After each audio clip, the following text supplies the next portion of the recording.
Welcome back to the channel. Today we're looking at the Audi Q8 e-tron. So based on the original e-tron from 2019, but now it's got its own designation, the Q8. A bit confusing because it is also a petrol and a plug-in hybrid version, but this is the e-tron, so it is the full EV version.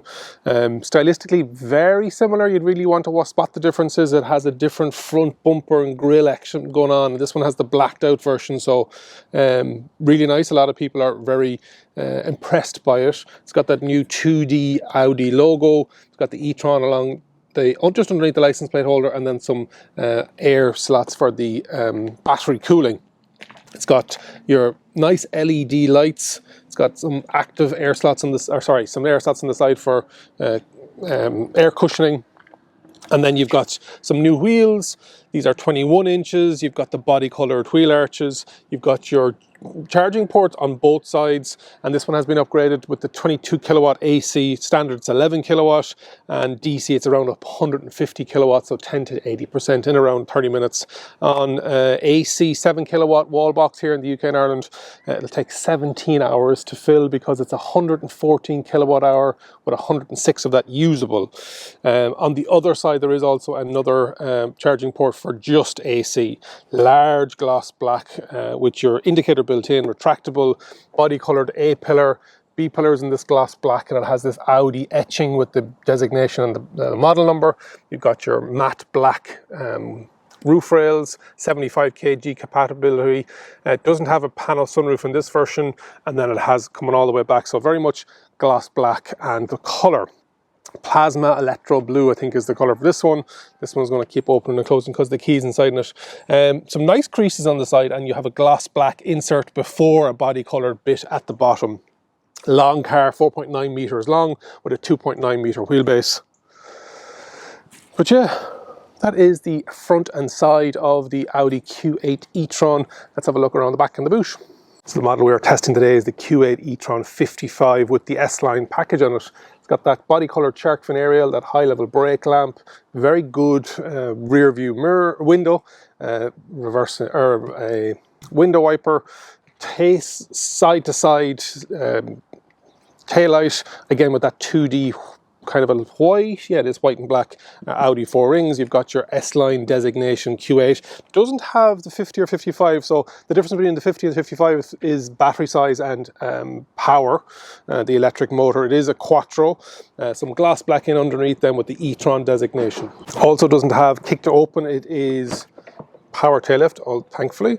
560 odd litres in boot, so it is wide. It's not the highest, and there is a subfloor in underneath. You have the ability to drop down the actual seats. You've got some shopping bag hooks, you've got some LED lights, and some really nice tie-off points with some net storage either side. Nice metal scuff plate, and already this is only a press car, and you can see where it is getting scuffed, so that's exactly what you want that for. Has the ability to tow 750 kgs unbraked, 1800 kgs braked. So if you're looking for an EV that has the ability to tow, maybe the Q8 e-tron is for you. Let's have a look on the inside. Before we get any further, let's get the price out of the way. It's 106,500 euros base for this 55 S-Line package, and then with the packages on it, it's another 15,000. That's paint and everything else, so this brings it up to 121,500 euros. So it is definitely premium. But let's look at the inside of it. The quality is there, but can you justify that price for the quality? On the door, you've got your typical Audi fare. It's got 2 memory presets. You've got the ability to open the boot. You've got your leather, all your electrics, windows and door mirrors, and then your central locking is all on the door, and a decent, very good door bin. And it has the S-Line illuminated door package. Another thing I love about this car, it has illuminated seatbelt receivers, and not just the front doors have the puddle lights, the rear doors have them as well. Nice touch. Again, expensive, but it's a nice touch. The seatbelt stuff I've never seen in any other car, so you're always trying to fumble where the seatbelts are. Over my right knee, the lighting controls, touch panels, automatic front poor weather and rear fog lights, little pocket in underneath there. This has the volcano grey, fine grain ash dash insert. I don't know about it yet, actually. The whole interior is black and grey, but the fact that this is the only bit of wood in it, if there was another bit of wood somewhere on the doors, it might tie it a bit more together. Lovely 3-spoke steering wheel, very nice, large, and a large opening above to see the driver cluster. Behind that then you've got your regen or recuperation paddles. Left hand side is your menu selection, etc. Right hand side is your voice stuff. Cruise control stalk is a separate stalk above my left knee. Above that is the lights and the indicators, and beside my right hand side is the wipers. Brake and a push button to start. The seat moves forward, the steering wheel moves down. And let's turn everything down now because it's going to kick in. It has wireless Android and Apple CarPlay. That's what's probably going to start. The screen, the Audi screen. Just take a quick step. I knew that was going to happen. Car dealership guy. The dials can be made bigger, smaller. You can have the insert, so the view on it, it's, you know, you can literally do as much as you want. And then the central section, you can have your range. And that's another thing about the Q8 e-tron. Not very efficient, supposedly more efficient than the last one, and that may be the case, but such a huge battery. Captain Slow here was getting about 24 kilowatt hour per 100 kilometers. So with 160 usable battery, you can start working it out yourself. It's saying that the WLTP is 573, if I'm not mistaken. Nowhere near that. You're talking low 400s, 400. So yeah, we're at 70 odd percent. 60 odd percent, we're at 269 kilometers. So yeah, it's definitely not it's such a large car with a large battery, and it's still oldish technology. The new Q6 is going to be based on that new platform with Porsche. So this one is still living with the legacy of the 2019 e-tron as it was at the time. The actual driving steering wheel, is reach and rake on with electronic adjustment. Then we've got the infotainment screen, which is, there's a lot of glass black around it, and that's fine. There's not too much around the actual car itself, but it's good. It's something that, it's nothing too crazy. It's the same as what we see in other Audis. So nice big tiles. The connectivity is good, and then underneath it, then we've got the climate control screen. This one has dual zone on the front, and we have another screen in the back, so it's quad zone in total. When you're entering in a destination in the built-in sat-nav, this turns into a kind of a writing pad as well. You've got your drive selects underneath that, your ABS on and off, your hazard lights, your rear and front demisters. You've got your volume control, parking cameras, 360 sensors, and then the start-stop button. Then you've got this floating arm, again, we've seen in the old e-tron, the original, and you push forward and you slide back, and at the button at the side is the parking sensor, and then you've got your indicators with your electronic handbrake. You've got this central, because this is based on a non-fully EV platform, this is sharing some of the technology and stuff with your combustion fuel engine. So there is no storage in here, which is, you know, probably a bit of wasted space. And if it was a dedicated EV, there definitely would be. And then you've got your vertical phone charger, your 12 volt, and your 2 cup holders in underneath here. I've said it in the original one, and I'll say it in this one as well. I'd love if there was a full cover that went all the way across that. Then you've got your sliding armrest and a small little pocket in underneath here. Seats are nice. They're Alcantara in the middle and bolstered on the side, so very sporty. You've got your very good sized glove box, which is nice to see, and then your frameless rear view mirror, and then the head unit's just your lights and your whether the doors and lights turn on with the SOS button. That's the front interior of the Q8 e-tron. Seat is set for me, but it will move back. Let's have a seat in the back and see what it's all about. In the back of the Q8 e-tron, you've got a fairly decent door pocket, good chunky door, some venting in the B-pillar, a coat hook, another coat hook up here, and this one has the quad zone, so you have your little screen in behind the center console where you can adjust your own heating on either side. 12 volt and 2 USBs down underneath that. Small bit of a lip. Would you fit 3 adults across the back? Probably not. We keep on asking the question, unless it's a dedicated large SUV. Now this is a large SUV, but I don't think you'd for a small journey, yeah, as long as they weren't too wide. But again, you're up on a raised platform.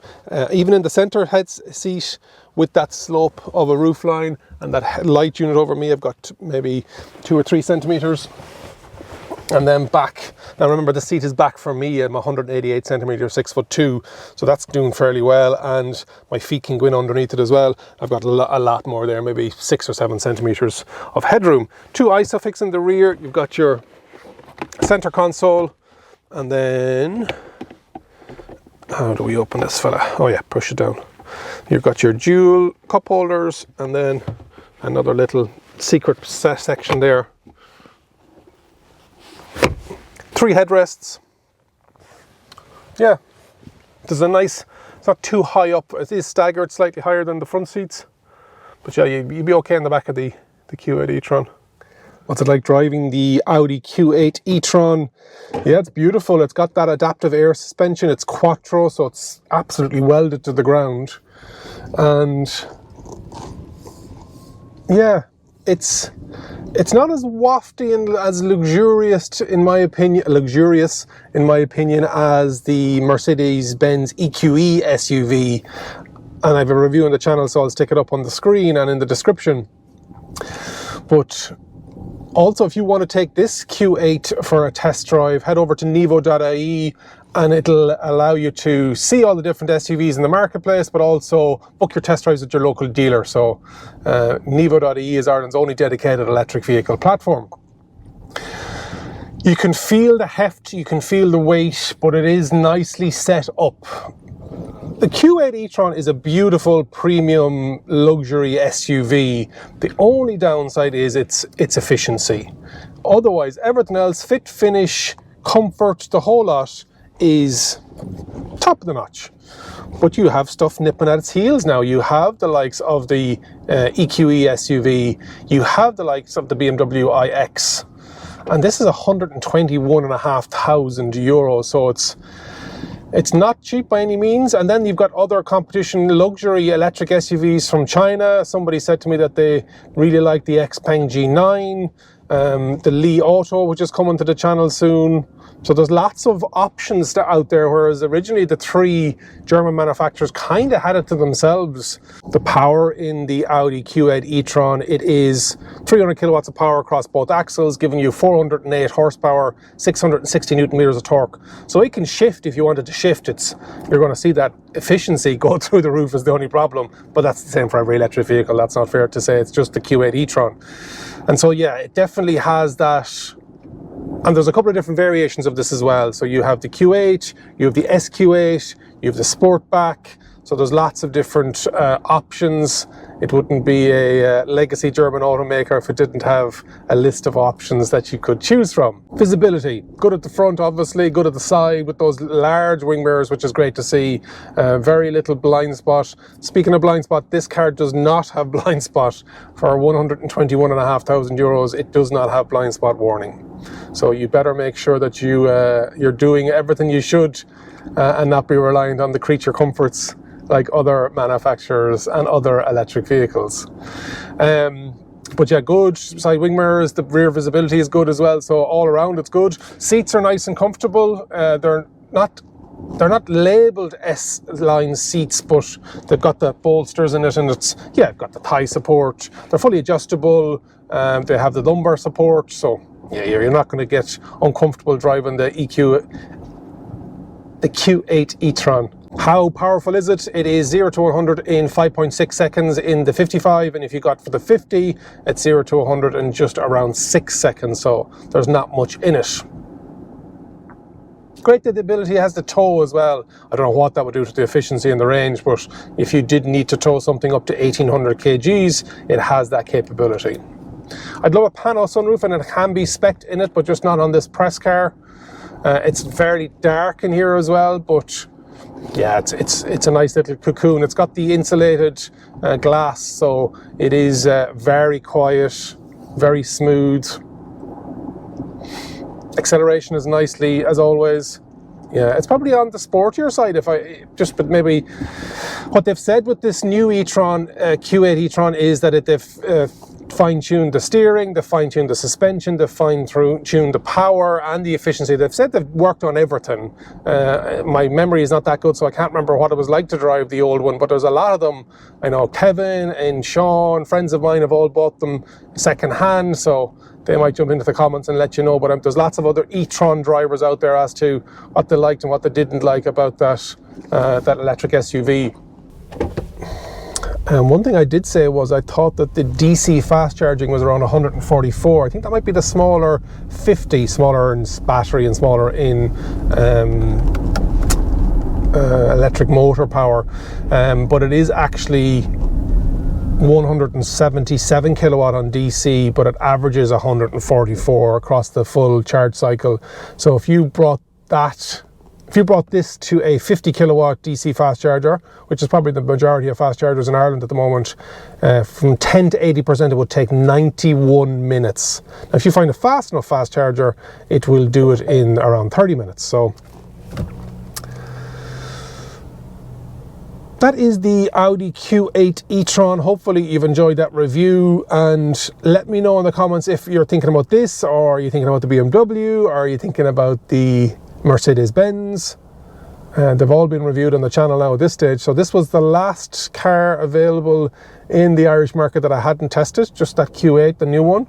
I have thankfully driven all others, and if you want to see the full range, make sure you head over to Nevo. But let me know in the comments, let me know if you like it, you don't like it, what you like about it, what you don't like about it. Like the video, share, and remember, if you think an EV is for you, leave it to me and I'll review. Thank you very much for watching.